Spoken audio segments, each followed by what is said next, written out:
was like, oh my God, I don't want to disappoint the team at Seashell Trust. The stress was monumental, if I'm being honest. I'm Roy Barry. I've just completed the Triple Crown Three Lakes Swim Challenge to fundraise for the Seashell Trust. So that's Coniston 5.2 miles, which I completed in June, Ullswater 7.5 miles, which I completed in July, and then finally Windermere end to end, which is 11 miles, which I completed in September. And I've survived, so I've lived to tell the tale. So I've come into Seashell campus today to visit my friends in the fundraising team and just say thank you for all their support. So I dedicated my swims to my niece, Sophia Barry, in her memory. Sadly, Sophia passed away when she was 7 some years ago, but I was very touched because they've actually put up a plaque for Sophia in the Margaret Mason Hall, and they showed it to me. I'm just amazed. It's something I'll never forget, and I'm just very, very touched and humbled, and it's been a privilege to fundraise for the Seashell Trust. So last year, as a personal challenge, I attempted Ullswater, keyword being attempted, and I ended up being pulled out of the race at mile 5 with extreme exhaustion, cramp and hypothermia, but I said I'm going to come back, I'm going to do this properly next year.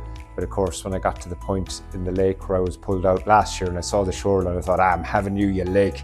So off I went, barely crawled over the finish line and barely walked out. In fact, I couldn't walk by the end, but hey, I made it, and that's all that counts. And there were times when I was finding it tough. I was like, oh my God, I don't want to disappoint the team at Seashell Trust. This is in memory of my niece.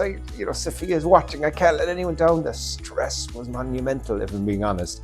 A kaleidoscope of emotions hit me when I'd sort of recovered and the enormity of it sank in, of what it meant to me personally, having finished that.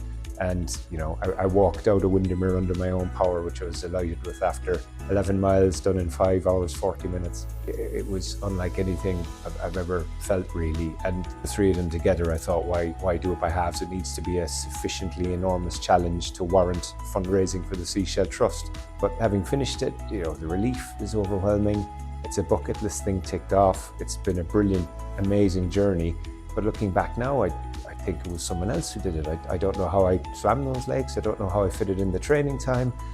So the final amount we raised, well, first of all, let's go back to my initial target, which was £500. We've managed to surpass that by a little margin. So we raised 9,748.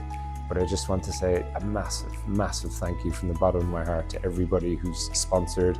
Somewhere along the way, I realized it's really helped me process, when I started trying to do it for Seashell and Sophia, and I realized it's been massively helped me. So I guess, I don't know, swim to deal with your grief, maybe. That's